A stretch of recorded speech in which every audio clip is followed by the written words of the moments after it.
नमस्कार दोस्तों, एक बार फिर से Mewar mister point YouTube class पर आपका हार्दिक स्वागत है। दोस्तों जो आज हम पढ़ेंगे वो है महाराणा कुंभा। दोस्तों अपन ने मोकल के बारे में पढ़ लिया था, तो आज हम पढ़ेंगे मेवाड़ के प्रथम पराक्रमी शासक महाराणा कुंभा। तो दोस्तों देखिएगा महाराणा कुंभा के बारे में जो सामान्य जानकारी है, अगर उनके शासनकाल की बात करें अपन तो शासनकाल आता है उनका 1433 से 1468। शासनकाल उनका 1333 यानी जब उनके पिता महाराणा मोगल की मृत्यु हो जाती है तब यह शासक बनते हैं। इनके अगर सामान्य जीवन के परिचय की बात करें तो देखिएगा सामान्य जीवन दोस्तों सबसे पहले हम इनके पुत्र पुत्र की बात कर लेते हैं, माता पिता की बात में इनके जो प्रारंभिक जीवन के बारे में बात करेंगे। दोस्तों अगर इनके बाद इनके जन्म की बात करें तो दोस्तों का जन्म हुआ था 1403 में। 1403 में चित्तौड़गढ़ दुर्ग में इनका जन्म होता है। आगे बात करें अपन तो इनके गुरु के कौन थे? गुरु की बात करें सारंगधर व्यास जो इनके गुरु थे। गुरु का नाम था सारंगधर व्यास था। इन्होंने सारंगधर व्यास ने एक बहुत ही महत्वपूर्ण ग्रंथ की रचना की थी। जब हम वो ग्रंथों के बारे में पढ़ेंगे तब इसके बारे में पढ़ेंगे। दोस्तों जो इनके पुत्र थे, पुत्र कौन थे दोस्तों? तो उदा हुआ रायमल इनके पुत्र थे। दोस्तों रायमल महाराणा कुंभा के बाद में शासक बनते हैं तथा उदा इन्हीं की हत्या करता है। और पुत्री के बारे में देखिए अगर दोस्तों तो इनकी पुत्री का नाम था रमाबाई। पुत्री थी रमाबाई। दोस्तों यह रमाबाई संगीत की ज्ञाता होने के कारण इसको एक उपाधि दी गई थी और उपाधि का नाम था वागीश्वरी। इसको इसलिए कहा जाता है कि दोस्तों ये अपने पिता कुंभा की तरह ये भी एक संगीतज्ञ थी। आगे बात करें अपन दरबारी की बात करें तो इनके दरबारी कौन थे? इनके दरबारी का नाम था कान्हा व्यास जो इनके दरबारी एक कवि थे। आगे बात करें कवि की बात करें तो इनके दरबार में जो कवि कौन रहते थे? कवि थे अत्रि व महेश इनका अत्रि का पुत्री था महेश। आगे देखिएगा दोस्तों अगर अपन शिल्पी की बात करें, वास्तुकारों की बात करें, महाराणा कुंभा के दरबार में रहने वाले वास्तुकारों की, तो इनके शिल्पी कौन थे? तो शिल्पी थे मंडन, नापा, ओमा और पुंजा और देवा। नापा, पोमा, पुंजा, देवा, ये दोस्तों ये चारों थे। जो चारों कौन थे? ये इन्होंने चित्तौड़गढ़ दुर्ग में विजय स्तंभ का निर्माण करवाया था। नापा, पोमा, पुंजा और देवा ने चित्तौड़गढ़ दुर्ग का निर्माण किया। चित्तौड़गढ़ में विजय स्तंभ का निर्माण किया था तथा इस मंडल ने कुंभलगढ़ दुर्ग बनवाया था। आगे दोस्तों देखिएगा एक बार फिर से समीकरण को समझिएगा कि महाराणा कुंभा का प्रारंभिक जीवन किस प्रकार का था। तो जिनका शासनकाल आता है 1433 से 1468 तक, जब इनके पिता की मृत्यु हो जाती है, यानी इनके पिता की चाचा मेधा व मैपा परिवार द्वारा हत्या कर दी जाती है, तब यह शासक बनते हैं। यानी 1433 में यह शासक बनते हैं। जन्म होता है दोस्तों इनका 1403 में महाराणा कुंभा का जन्म होता है तथा इनके गुरु का नाम था सारंगधर व्यास, इनके गुरु का नाम था। तथा इनके पुत्र कौन थे? उदा व रायमल इनके ज्येष्ठ पुत्र थे तथा छोटे पुत्र थे उदा। आगे देखिएगा रमाबाई को संगीतज्ञ होने के कारण इसको वागीश्वरी भी कहा जाता है। दरबारी कान्हा व्यास इनके दरबारी थे, कवि थे अत्रि व महेश। इन्होंने अत्रि ने एक प्रशस्ति लिखी थी और उसी प्रशस्ति को पूरा किसने किया था? महेश ने। इनके पुत्र यानी मृत्यु हो जाने के कारण महेश ने इनकी जो प्रशस्ति छूट गई थी उसको पूरा किया। शिल्पी कौन थे? मंडन, नापा, पोमा, पुंजा व देवा इनके शिल्पीकार थे। क्योंकि दोस्तों जो विजय स्तंभ बनवाया था इन चारों ने बनवाया था। और जो मंडन ने कुंभलगढ़ दुर्ग बनवाया था। आगे देखिएगा दोस्तों अगर महाराणा कुंभा की अगर आप आगे इनके अगर उपाधियों की बात करें तो इनकी उपाधि देखिएगा दोस्तों। महाराणा कुंभा के बारे में कहा जाता है कि इनको 108 उपाधि मिली हुई थी, लेकिन कभी एग्जाम में 108 उपाधि नहीं पूछी गई। दोस्तों जिनकी मुख्य उपाधियां थी, एक उपाधि की बात करें तो उपाधि देखिएगा।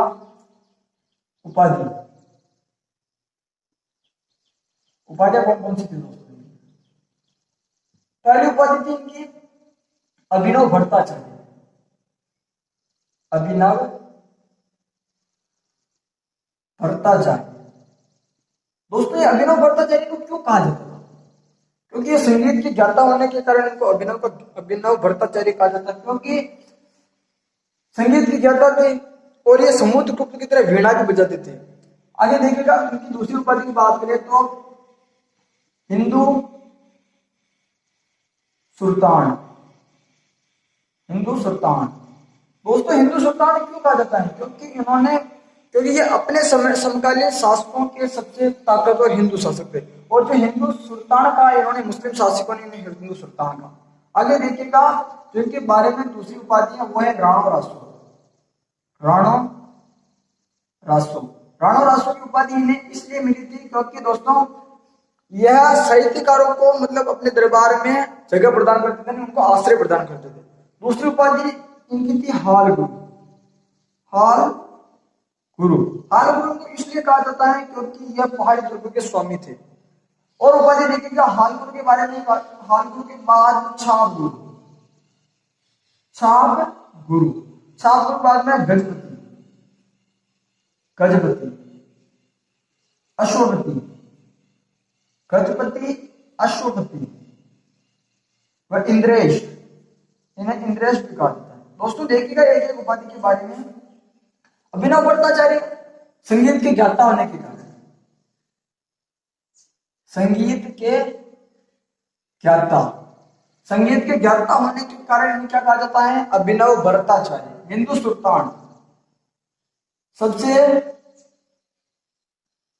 सबसे ताकतवर हिंदू शासक। ताकतवर हिंदू शासक। सबसे ताकतवर हिंदू शासक होने के कारण इनको हिंदू सुल्तान की उपाधि दी गई, और यह उपाधि मुस्लिम शासकों ने दी। दोस्तों देखिएगा राणो रासो। राणो रासो के साहित्यकारों के आश्रयदाता होने के कारण, साहित्यकारों के आश्रयदाता होने के कारण, आश्रयदाता, साहित्यकारों के आश्रयदाता होने के कारण क्या गया उनको? राणो रासो। हाल गुरु। हाल गुरु इसलिए कहा गया दोस्तों कि पहाड़ी दुर्गों का स्वामी होने के कारण, पहाड़ी दुर्गों का स्वामी। दोस्तों पहाड़ी दुर्गों का स्वामी होने के कारण इसको हाल गुरु भी कहा गया।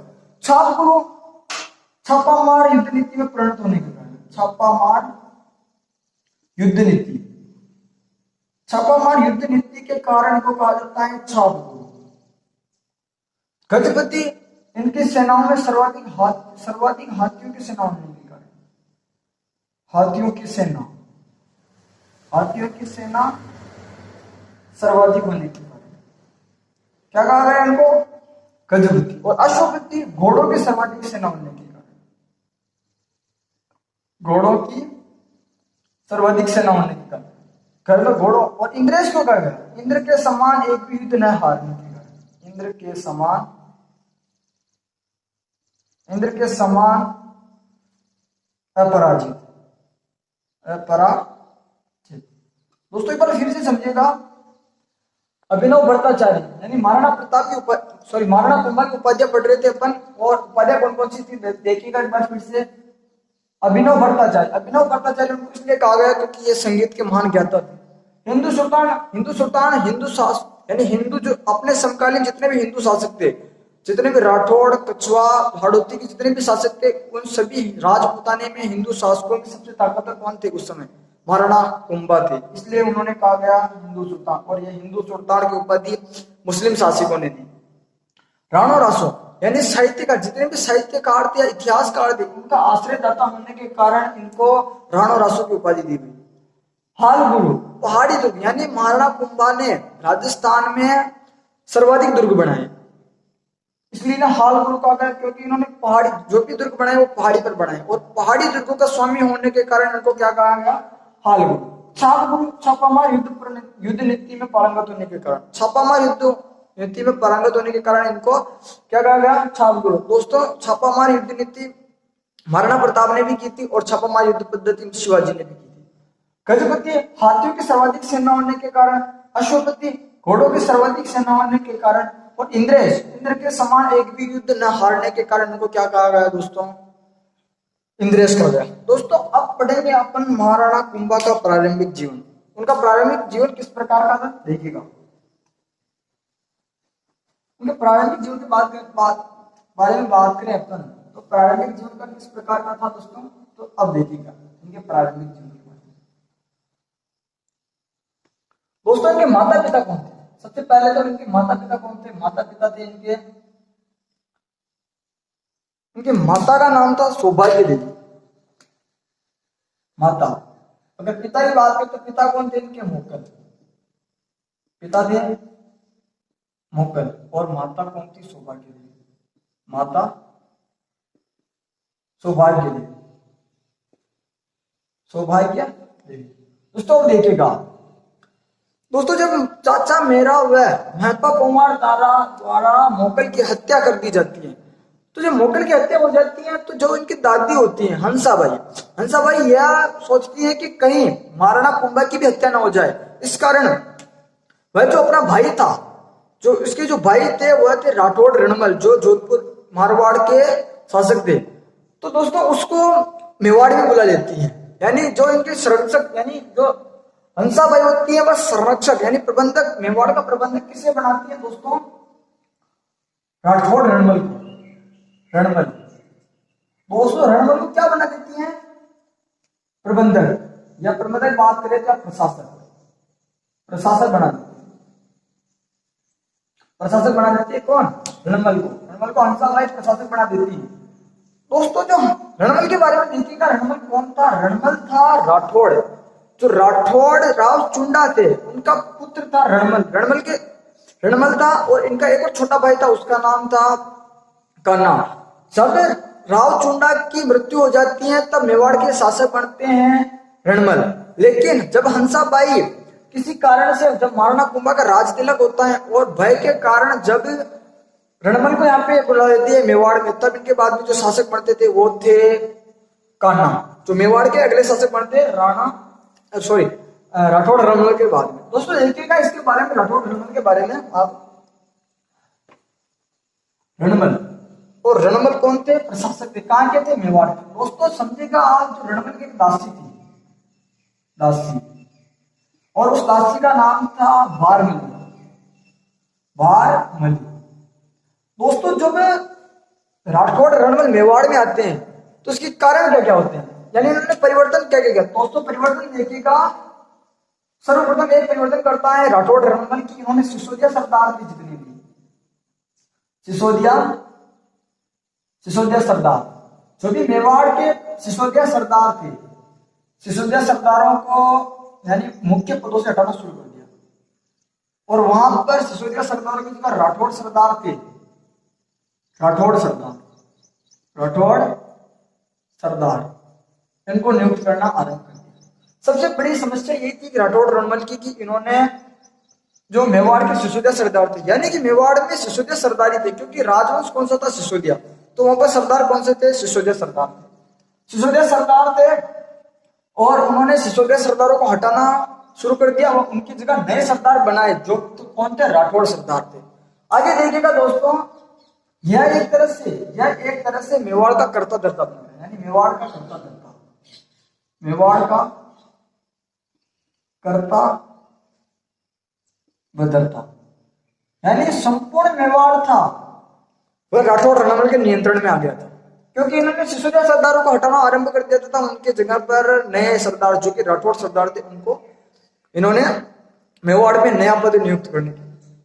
दोस्तों आगे देखिएगा कि जब पूरा मेवाड़ इनके हाथ में आ जाता है तो इनको मेवाड़ का कर्ता धर्ता, ये स्वयं को मेवाड़ का कर्ता धर्ता घोषित कर देते हैं।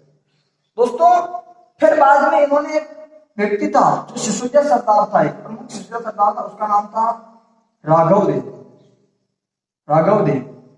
देव की हत्या करवा देता है। कौन? राघव देव की हत्या करवाता है रणमल, और इस राघव देव की हत्या में इसके पुत्र राव जोधा का भी हाथ होता है। राव जोधा का भी इनकी हत्या में हाथ होता है। आगे देखिएगा दोस्तों, जब रणमल द्वारा राघव देव की हत्या करवा दी जाती है और जो सिसोदिया सरदार थे इनकी जगह राठौड़ सरदारों को मतलब उच्च पद दे दिए जाते हैं, तब जो सिसोदिया सरदार थे वह मेवाड़ से असंतुष्ट हो जाते हैं। और जब राघव देव की हत्या का पता जो मोगल के राणा लाखा थे, उनके कितने पुत्र थे? 3 पुत्र थे। राणा लाखा, देखिएगा दोस्तों, राणा लाखा के कितने पुत्र थे दोस्तों? एक तो मोगल था जिसकी हत्या कर दी गई थी, और दूसरा था चुंडा। ये चुंडा वही था जिसका विवाह हंसाबाई के साथ होना था, और इन्होंने आज जीवन भीष्म प्रतिज्ञा लेने की मतलब भीष्म प्रतिज्ञा की थी कि ये आज जीवन विवाह नहीं करेंगे। दोस्तों आगे देखिएगा कि जब चुंडा को जब यानी लाखा का और हंसाबाई का विवाह हो रहा होता है, तब ये शर्त होती है कि चुंडा प्रतिज्ञा करते हैं कि और कोई शासक बने न या न बने, लेकिन ये चुंडा प्रतिज्ञा करता है कि ये आज जीवन विवाह नहीं करेगा और जो यह मेवाड़ का उत्तराधिकारी नहीं बनेगा। इस शर्त पर राणा लाखा का वह महारानी हंसाबाई का विवाह होता है। जब चुंडा अपनी माता यानी हंसाबाई के कहने पर यह मेवाड़ छोड़ देता है, और मेवाड़ छोड़कर कहां चला जाता है दोस्तों? ये मांडू चला जाता है। इस कारण उनको मेवाड़ का राम भी कहा जाता है। मेवाड़ का राम क्यों कहा जाता है दोस्तों मेवाड़ का राम? क्योंकि जिस प्रकार से भगवान श्री राम ने अपनी माता कैकेयी के कहने पर 14 वर्ष का वनवास किया था, उसी प्रकार चुंडा ने अपनी मां हंसाबाई के कहने पर अपना राज्य छोड़ा था। आगे देखिएगा दोस्तों, जब मेवाड़ का राम भी कहा जाता है तथा आजीवन भीष्म प्रतिज्ञा लेने के कारण इसको मेवाड़ का भीष्म भी कहा जाता है। भीष्म पिता भी कहा जाता है इसको चुंडा। दोस्तों जब इस बात का पता लगता है कि जब इनका जो छोटा भाई होता है राघव देव, इनका छोटा भाई होता है राघव देव, और राघव देव की हत्या का पता चलता है, तब ये राणा चुंडा होते हैं, कुंवर चुड़ा होते हैं, ये मेवाड़ की धरती पर आते हैं, मेवाड़ में आते हैं। और जो सिसोदिया सरदार होते हैं जो मेवाड़ की धरती पर आते हैं, कौन? चुंडा मेवाड़ की धरती पर आते हैं, तब सिसोदिया सरदार उनके पास जाते हैं। किनके पास? जब सिसोदिया सरदार थे सारे के सारे ये जाते हैं चुंडा के पास, तो चुंडा को कहते हैं कि अगर राठौड़ रणमल मतलब सिसोदिया सरदारों को हटाकर उनकी जगह पर मेवाड़ और राठौड़ सरदार बिठा रहा है, तब यह मुलाकात करते हैं। जो चुंडा होते हैं यह मुलाकात करते हैं किससे? महाराणा कुंभा से, और इनसे मुलाकात करते हैं और इन्हें कहते हैं कि अगर समय रहते हुए अगर रणमल का हस्तक्षेप नहीं रोका गया तो रणमल मेवाड़ को मारवाड़ में परिवर्तित कर देगा। तो दोस्तों इस बात में सारी योजना बद्ध तरीके से कुंवर चुड़ा होते हैं, वो महाराणा प्रताप को सारी बात बताते हैं। तो दोस्तों ये दासी थी, बारमली, जो रणमल की दासी थी जिसका नाम था बारमली। तो दोस्तों ये बारमली है वो प्रेम करती है महाराणा कुंभा से प्रेम करती है। और दोस्तों जो रणमल होता है, रणमल बारमली से प्रेम करता है। तो जब इस बात का पता चलता है कि रणमल बारमली से प्रेम करता है और बारमली प्रेम करती है महाराणा कुंभा से, तो दोस्तों इस बात का पता किसको लगता है? कुंभा को। तो कुंभा जब बारमली को कहते हैं, बारमली के सहयोग से खाट के बांधकर या फिर बहुत से इतिहासकार कहते हैं जहर देकर रणमल की हत्या कर दी गई।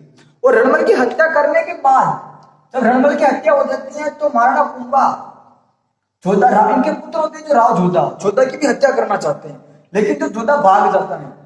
और एक मारवाड़ी भाषा में कहावत नहीं है, बोली है मारवाड़ी बोली है। इसमें जो राठौड़ थे सरदार, उनका झुंड कहता है कि भाग सके तो भाग जोधा थारो रणमल मारियो जाए। वहां से जो जोधा होते हैं, राव जोधा, वहां से भागते हैं दोस्तों। तो आगे देखिएगा दोस्तों किस प्रकार से जब भागते हैं, यानी मेवाड़ से भागते हैं, ये राव जोधा मेवाड़ से भागते हैं, तो जो मेवाड़ की सेना होती है, मेवाड़ की सेना उन पर इनका पीछा करती है दोस्तों। समझेगा आगे दोस्तों आप?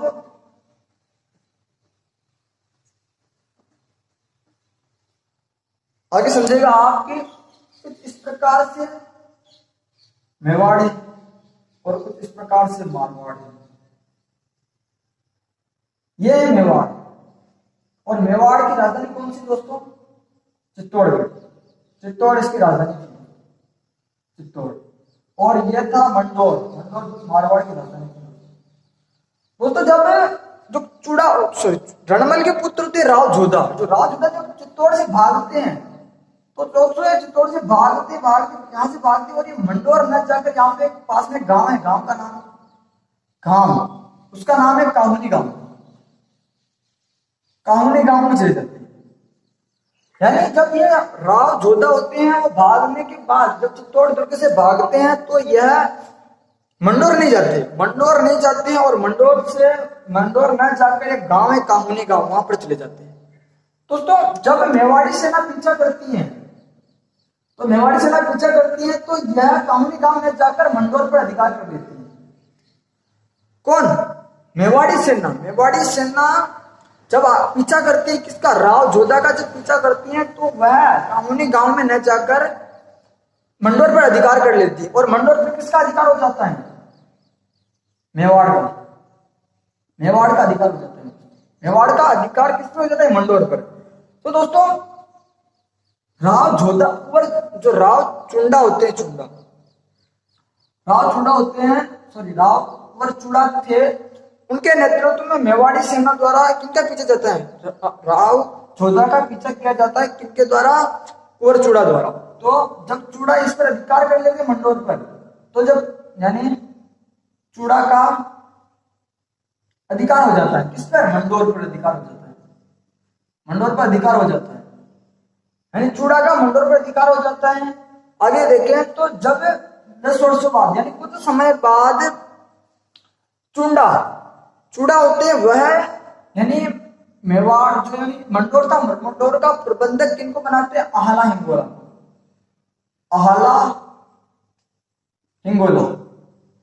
आहाला हिंगोला को यहाँ का प्रबंधक बनाते हैं तथा ये स्वयं चले जाते हैं मेवाड़ में, यानी ये मेवाड़ में चले जाते हैं। एक बार फिर से समझिएगा, जब चित्तौड़ दुर्ग से राव जोधा भागता है तो वह मंडोर में जाकर एक पास में गांव का नाम है जिसका नाम है काहुनी गांव, तो वहां चला जाता है दोस्तों। और जो मेवाड़ी सेना होती है वह इनका पीछा नहीं करती और वह मंडोर पर अधिकार कर लेती है। कुछ समय मंडोर पर अधिकार रहता है राव चूड़ा का और कुंवर चूड़ा का, और कुंवर चूड़ा कुछ समय बाद में आहाला हिंगोला होता है उसको प्रबंधक बना देते हैं। कहाँ का? मंडोर दुर्ग का प्रबंधक बना के मंडोर दुर्ग का ये खुद कहाँ चले जाते हैं? ये चले जाते हैं मेवाड़ में। कुछ समय बाद ये राव जोधा होता है। कहां पे होता है? राव जोधा काहुनी गांव में होता है। तो 10 वर्षों बाद यानी कुछ समय बाद यह आहाला हिंगोला को मार देता है, यानी इसको मारकर कहां पर अधिकार कर लेता है? मंडोर पर अधिकार कर लेता है। तो मंडोर का शासक कौन हो जाता है दोस्तों? राव जोधा। और मेवाड़ का शासक कौन होता है दोस्तों? महाराणा कुंभा। आगे देखिएगा आप, जब मंडोर पर वापस आहाला हिंगोला को मारकर जब राव जोधा अपना अधिकार कर लेता है तो इनके बीच में संबंध किस प्रकार से बिगड़ते हैं दोस्तों, समझिएगा दोस्तों। ये है मेवाड़, ये है मारवाड़। मेवाड़ के शासक कौन थे?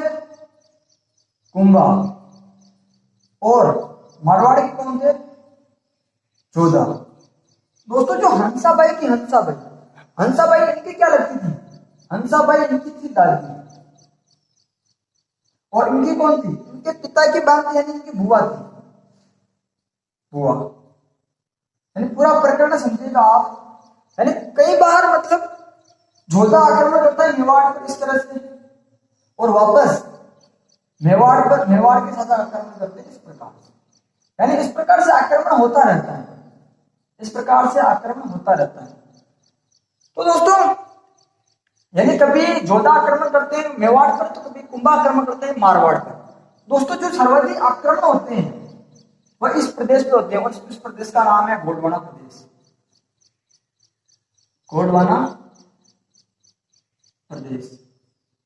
तो दोस्तों जब इस बात का पता हंसाबाई को चलता है तो हंसाबाई दोनों में मतलब सुलह कराने के लिए वह हड़बू जी का सहयोग लेते हैं। एक प्रसिद्ध लोक देवता है हड़बू जी।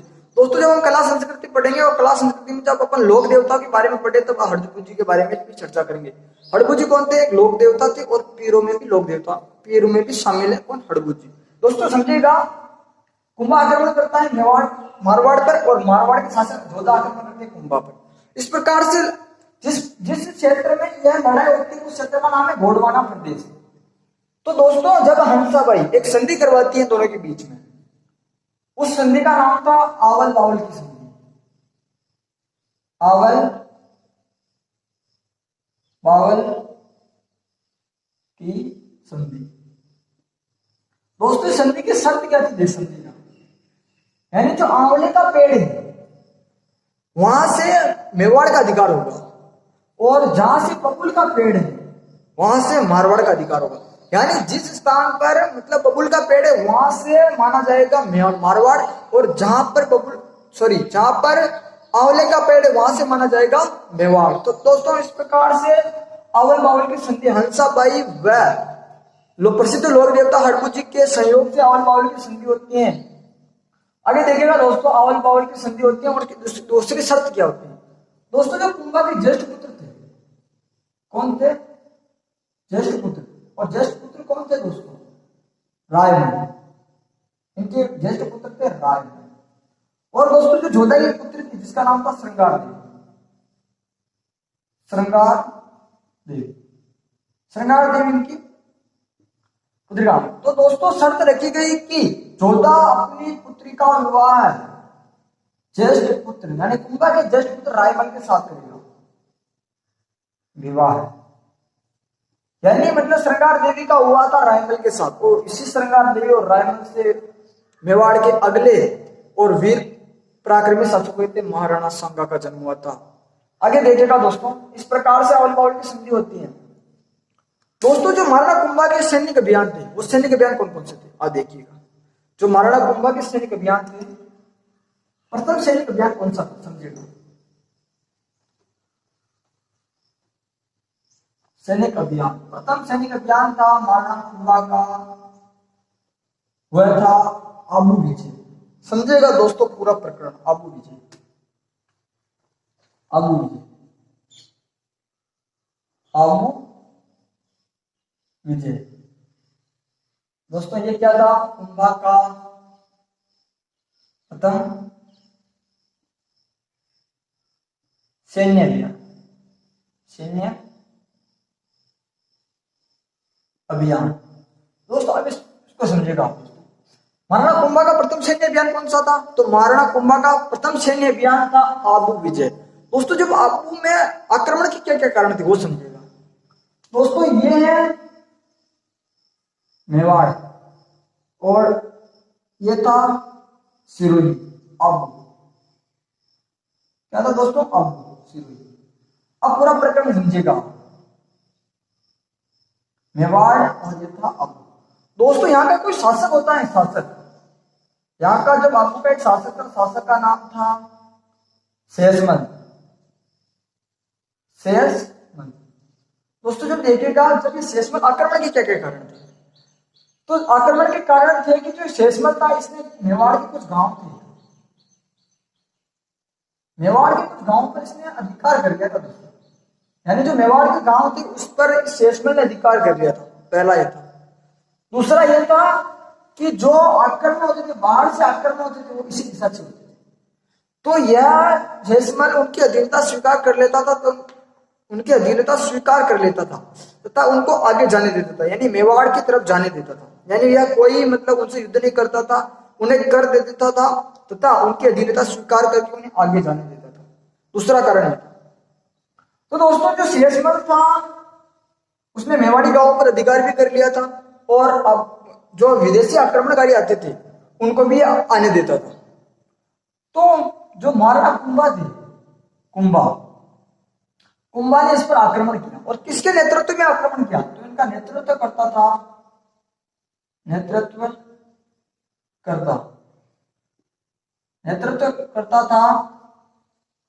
नाहर सिंह डोडिया।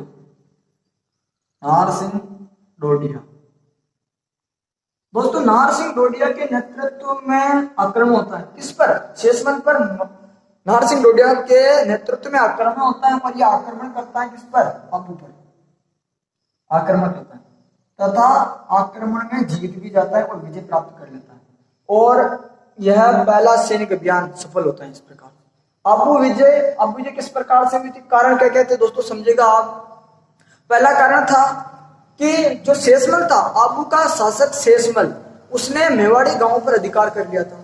पहला कारण यह था। दूसरा कारण यह था दोस्तों कि जो शेषमल था वह जो विदेशी आक्रमणकारी सिरोही से होकर गुजरते थे उन्हें आसानी से आने देता था तथा कोई कर नहीं लेता था और उनके दिन रात स्वीकार कर लेता था।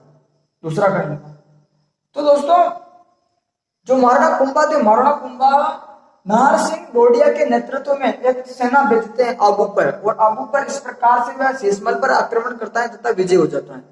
दोस्तों इस प्रकार से आबू विजय यानी महाराणा कुंभा की प्रथम विजय सफल रहती है और उन्होंने आबू यानी सिरोही पर अधिकार भी कर लिया।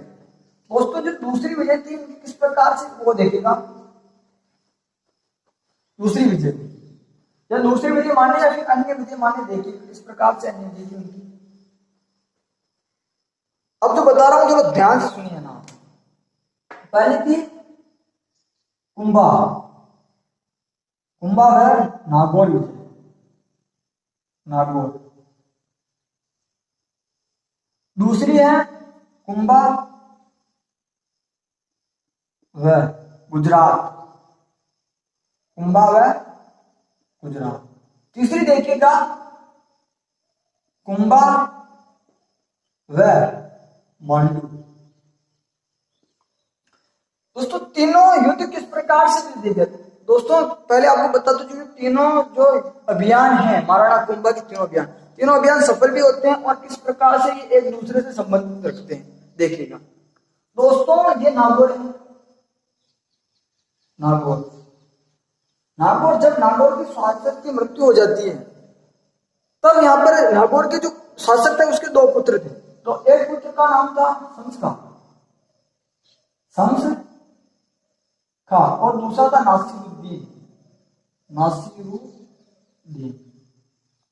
नासिरुद्दीन था। तो दोस्तों शासक कौन बनता है, शासक बनता है नासिरुद्दीन शासक बनता है। तो और शासक बनना कौन चाहता है, शम्स का शासक बनना चाहता था। यानी जब नागौर के शासक की मृत्यु हो जाती है तो नागौर के शासक के दो पुत्र थे, उन्होंने कोई भी उत्तराधिकारी नहीं घोषित किया था। तो मृत्यु के बाद नासिरुद्दीन शासक बन जाता है क्योंकि यह ज्येष्ठ होता है, यानी बड़ा पुत्र होने के कारण नासिरुद्दीन शासक बनता है। और शासक बनना कौन चाहता है दोस्तों, शासक बनना चाहता है शम्स का। तो दोस्तों जो शम्स का होता है वह कुंभा से सहायता मांगता है और सहायता मांगता है तो सहायता में शर्त रखता है कि अगर आप मुझे नागौर का शासक बनाते हो तो मैं आजीवन आपकी अधीनता स्वीकार कर लूंगा तथा आपको कर भी दूंगा। तो दोस्तों कर और अधीनता ये दो शर्तें रखी थी शम्स खान ने महाराणा कुंभा के सामने। तो दोस्तों आक्रमण करते हैं कौन, कुंभा किस पर,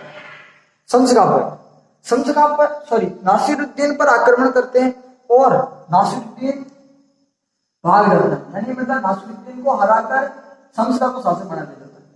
यानी शासक में कौन बढ़ते हैं, शासक बन जाते हैं शम्स खान, शासक शम्स खान। दोस्तों शर्त एक और शर्त थी, यानी कर तो देना ही था और अधीनता स्वीकार करनी थी। तो दूसरा कारण था तीसरा कारण था कि यह नागौर दुर्ग की मरम्मत नहीं करवाएगा, क्योंकि जो नागौर दुर्ग खंडेर था वह उसकी मरम्मत नहीं करवाएगा। कौन, शम्स का मरम्मत नहीं करवाएगा।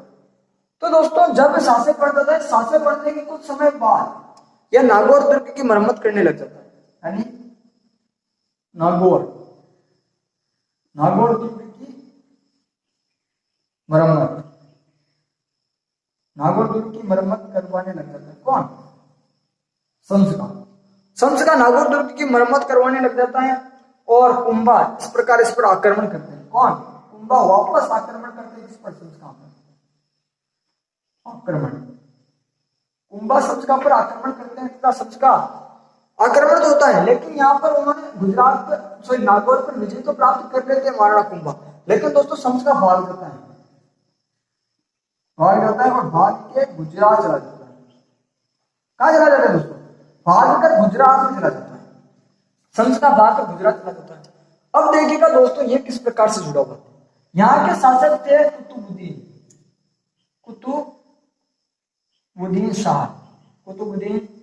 शाह। और कौन आ जाते हैं यहां से, और कौन आ जाते हैं, संस्कार। दोस्तों कुतुबुद्दीन होता है, कुतुबुद्दीन कहता है कि अगर मेरे पास अगर 50,000 की सेना हो तो मैं नागौर की धरती पर महाराणा कुंभा को धूल चटा सकता हूं। तो दोस्तों जब इनकी दोनों सेना मिला दी जाती है तो वह सेना हो जाती है 1.5 लाख, 1.5 लाख की सेना हो जाती है। और दोनों आक्रमण किस पे करते हैं, महाराणा कुंभा को मेवाड़ पर आक्रमण करते हैं, दोनों संयुक्त मेवाड़ पर संयुक्त रूप से आक्रमण करते हैं, संयुक्त रूप से आक्रमण करते हैं। संयुक्त रूप से आक्रमण कौन करते हैं दोस्तों, कुतुबुद्दीन शाह और संस्का मेवाड़ पर संयुक्त रूप से आक्रमण करते हैं। तो दोस्तों आक्रमण तो करते हैं लेकिन इस युद्ध में संस्का की हत्या हो जाती है, संस्का की हत्या कर दी जाती है, महाराणा कुंभा द्वारा संस्का की हत्या कर दी जाती है और यह कुतुबुद्दीन भाग जाता है और भागकर मांडू चला जाता है।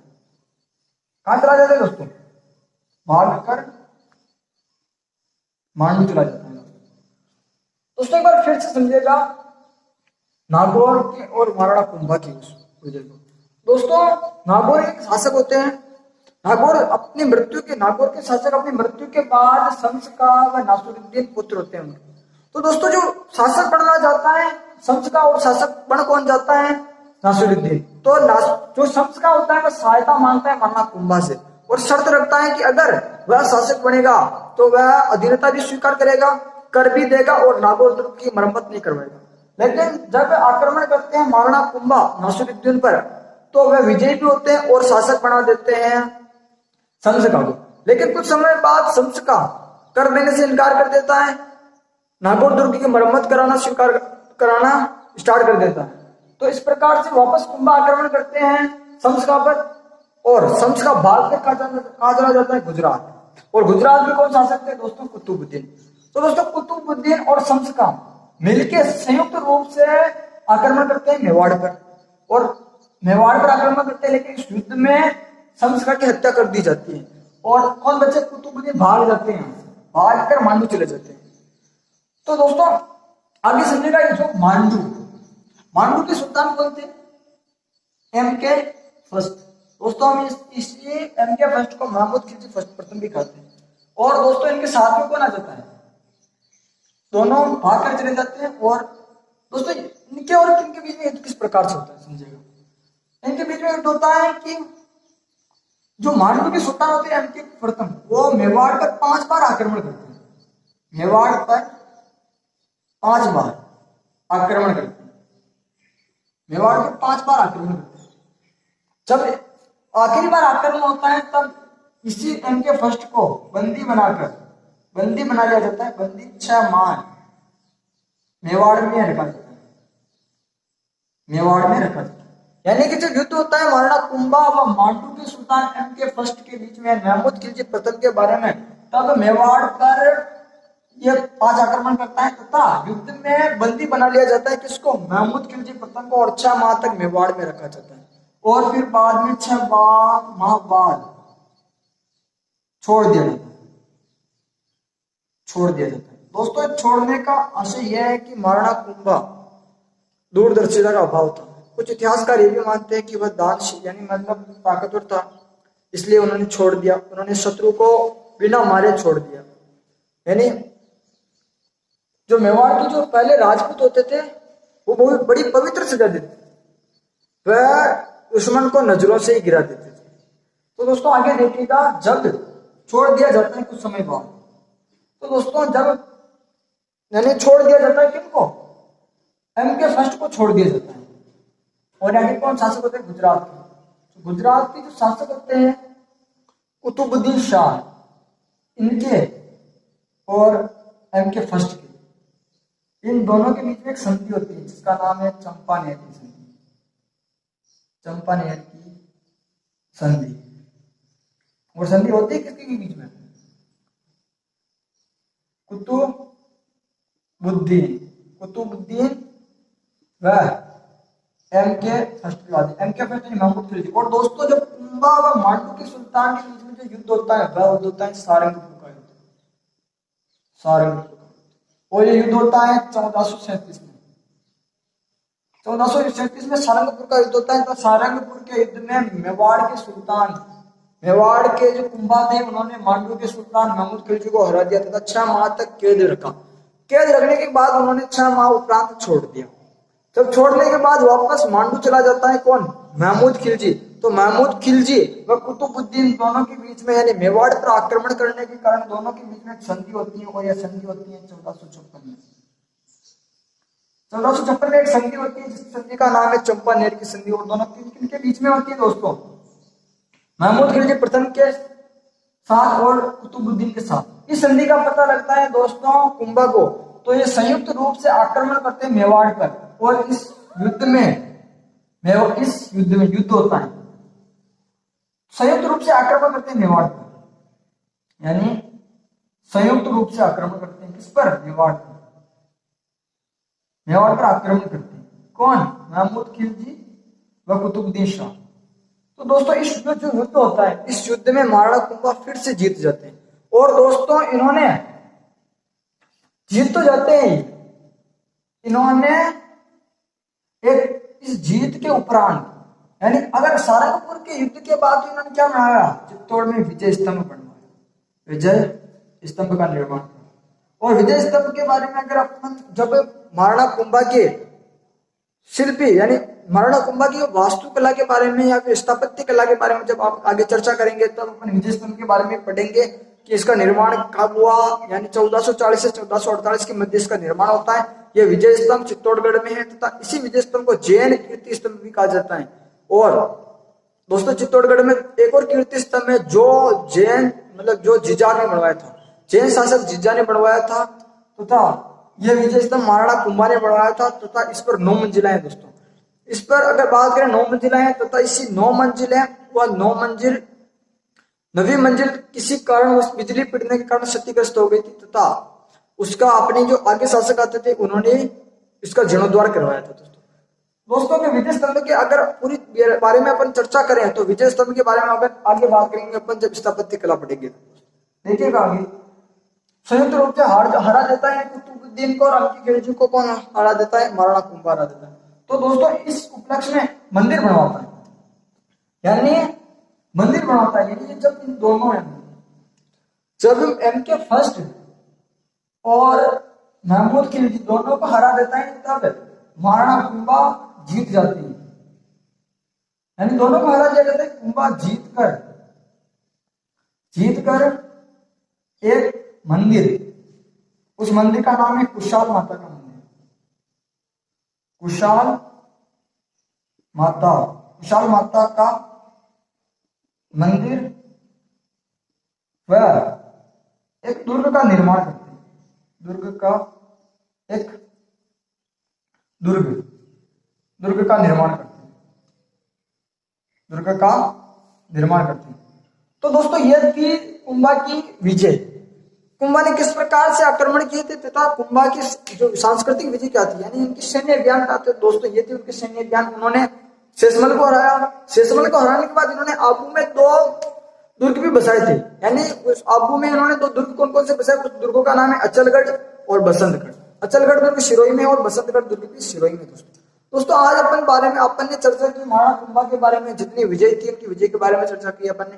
दोस्तों जब भाग 2 पढ़ेंगे महाराणा कुंभा, आगे पढ़ेंगे भाग 2। आज के लिए इतना ही, मिलते हैं एक नेक्स्ट वीडियो में। जय हिंद जय भारत।